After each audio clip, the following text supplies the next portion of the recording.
Hi friends, we just had a good plate of Maggie and YY and now we're gonna go to the place. As you can see, it's totally foggy, very much foggy, just a little bit though.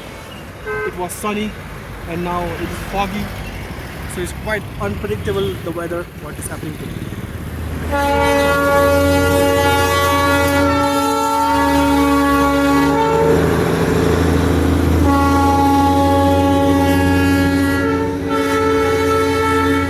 Good morning friends, and today we have come to this monastery. Let's go. We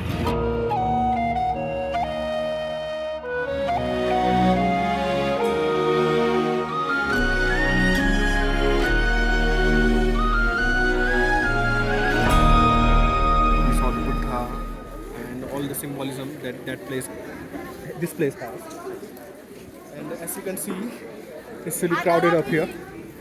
And lots of people are here trying to take in the sights and sounds.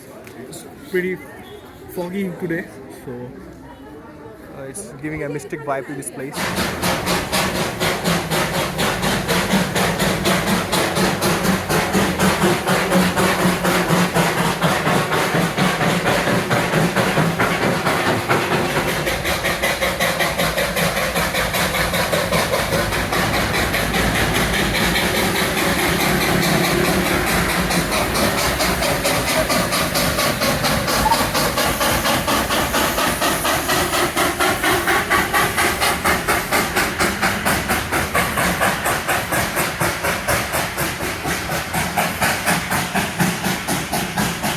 Saw that friend, didn't you?